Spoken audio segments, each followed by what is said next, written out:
Support WrestleTalk! Give us a subscribe. Hello and welcome to the WrestleTalk News. I'm Ollie Davis and I'll be replying to as many comments on this video as I can. Free speech is a tremendous force for social change. It's been the catalyst for racial equality. It's the mechanism by which citizens can openly criticize their governments in free societies. And it also means we once got to name a research vessel Boaty McBoatface. As wrestling fans, we exercise our free speech by holding up anti-JBL signs, chanting "Go away" to Roman Reigns, and by wearing a number of slogan-based t-shirts. One of the more popular wrestling clothing designs as of late has been the Hardy Boys' that owl print, which is Reby Sky's totally mature response to the legal dispute over who owns the Broken Hardys gimmick, her husband Matt, or Impact Wrestling's parent company Anthem Sports and Entertainment, whose logo includes a giant owl. It was at last week's TNA TV tapings where free speech and wrestling t-shirt designs collided, with one fan tweeting what happened as the audience were entering the Impact Zone. Before people were let in, they did tell people with a very angry voice that anyone wearing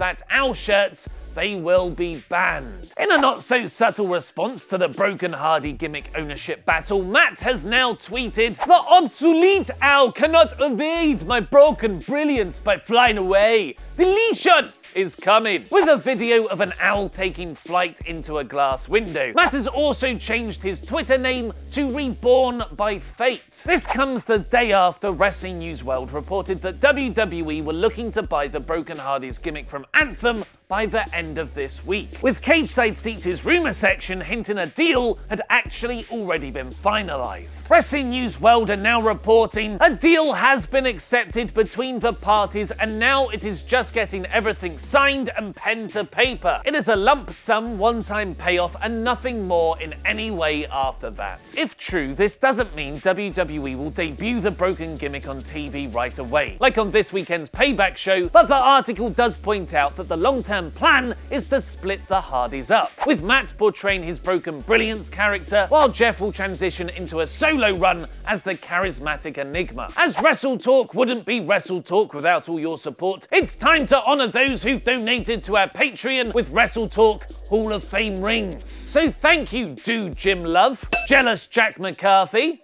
Prince of the Cruiserweights Kyle Jenkins, the Demon Baron Tom Roberts, Break You in Half Bradley Urbaniak, and the atrocious one Abdullah Alenezi. Following the recent departures of Simon Gotch and Tajiri from the main roster, along with NXT wrestler Chris Atkins and backstage interviewer Andrea DeMarco being released earlier this week, PW Insider are now reporting Theophilus Agby has also been wished well in all his future endeavours. Agby's background was in amateur wrestling and he was billed at an impressive 6'5", 270 pounds. He was only signed as an NXT recruit last October in the class that included Roderick Strong, Aleister Black and Killian Dane. As this is the 5th reported release since WrestleMania, it seems as though WWE are undergoing their usual spring cleaning of talent, which means there might be more departures on the way. The Raw pay-per-view Payback is happening this Sunday. I know I forgot to. Listen to mine and Luke Owen's predictions on the latest episode of Wrestle Ramble and find out which match might have already been spoiled by WWE by clicking the videos to the left and press subscribe. I've been Ollie Davis and that